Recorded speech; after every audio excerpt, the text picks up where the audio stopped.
Guys, ഇത് coffee powder ഒന്നും അല്ല കേട്ടോ. ഇതാണ് ഞാൻ നേരത്തെ റോസ്റ്റ് ചെയ്തുകൊണ്ടിരുന്ന റോസ്റ്റഡ് ടെർമറിക് പൗഡർ.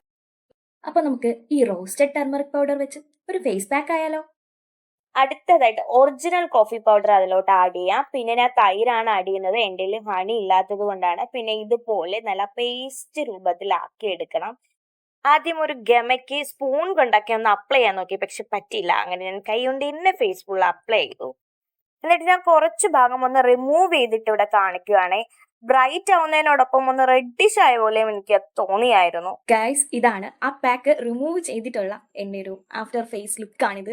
ഇത് കാണുമ്പോൾ നിങ്ങൾക്ക് മനസ്സിലാവും ആദ്യം ഉണ്ടായിരുന്ന ആ ടാനൊക്കെ ഒന്ന് മാറി ഇത് ബ്രൈറ്റ് ആയിട്ടുണ്ട്, സ്കിന്ന് നല്ല സോഫ്റ്റ് ആയിട്ടുണ്ട്. ഞാൻ ഈ ഫേസ് ഹെയർ ഇന്ന് റിമൂവ് ചെയ്തായിരുന്നു, അതുകൊണ്ട് തന്നെ ഈ മഞ്ഞൾ ഇട്ടപ്പോഴത്തേക്കും നല്ലൊരു നീറ്റിലുണ്ടായിരുന്നു. അപ്പോൾ അതൊക്കെ സഹിച്ചാണ് ഞാൻ നിന്നത്. പക്ഷേ സഹിച്ചെങ്കിൽ എന്താ, അത് റിമൂവ് ചെയ്തപ്പോൾ നല്ലൊരു ഇൻസ്റ്റന്റ് ഗ്ലോ, ഒരു നല്ല ബ്രൈറ്റ്നസ് എനിക്ക് തോന്നുന്നുണ്ട്. നിങ്ങൾക്ക് കണ്ടിട്ട് തോന്നുന്നില്ലേ അത്? ഓക്കെ, എനിക്ക് പറയാനുള്ളത് ഇതൊരു ഫേസ് പാക്ക് ആയിട്ട് ഒരു മസ്റ്റ് ട്രൈ ആയിട്ടാണ്.